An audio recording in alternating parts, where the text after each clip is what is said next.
Pas de match de district, le week-end était consacré au final des coupes départementales à Lebon. On regarde tout de même le classement général, dominé par le milieu de terrain de Saint-Brice, Florent Duhay. Alors on vous rappelle que le match des étoiles organisé par Charente Libre avec le district de football aura lieu le samedi 29 juin à Segonzac. Il opposera les 16 meilleurs joueurs de D1 aux 16 meilleurs joueurs de D2. Les premières invitations seront envoyées aux clubs et aux joueurs les mieux classés dès la semaine prochaine par le district de la Charente. Au classement débuteur, l'attaquant de Basso, Asdiop, est toujours en tête en national régional avec 26 buts grâce à son quintuplé lors de la dernière journée de R3. Il est devant le Jarnaquais Benjamin Servant et le Ruffécois Vincent Da Silva. Ces trois joueurs seront récompensés à la mi-temps du match des étoiles le 29 juin. En D1, il reste 2 journées. C'est l'attaquant de Linard, Karim Oumadi, qui est en tête avec 24 buts devant Canic Podard de Moutier, 23 buts.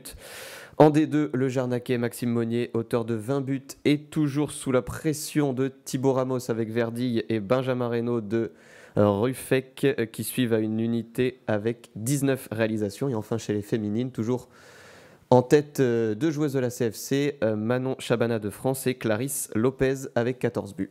Ouais, donc suspense complet jusqu'à la fin de la saison pour l'attribution des trophées.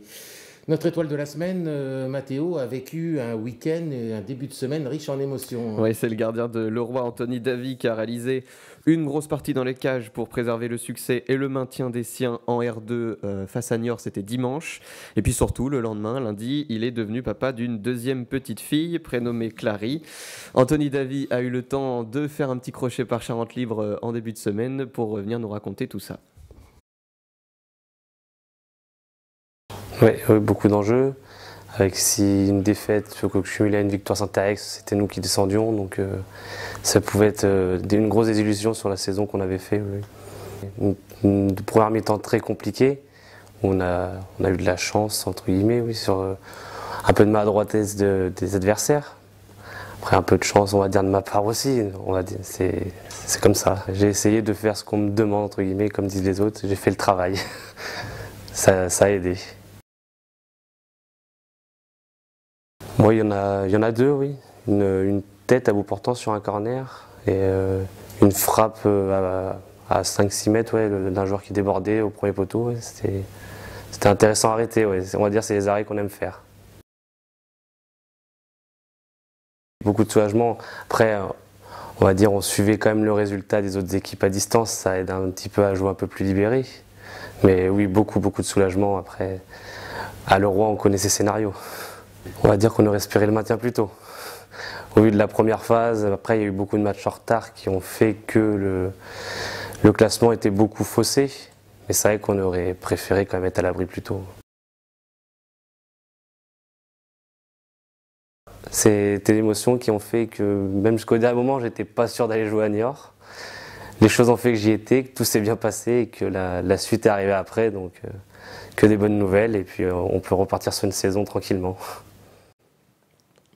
Hugo, François, il y a l'Euro de foot qui démarre la semaine prochaine. Ça vous intéresse? Vous allez suivre ou pas fan du tout? Alors moi, je m'intéresse à l'ensemble des sports en tant que CND2 sportif et oui, dès qu'il y a une compétition de cette envergure, on s'y intéresse.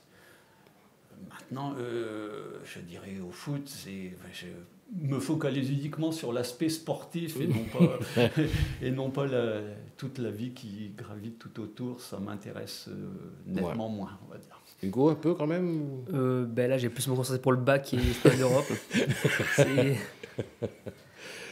Moi, j'ai révisé le bac devant Roland Garros, hein, mais non. Oh, bon, on verra comment ça se passe.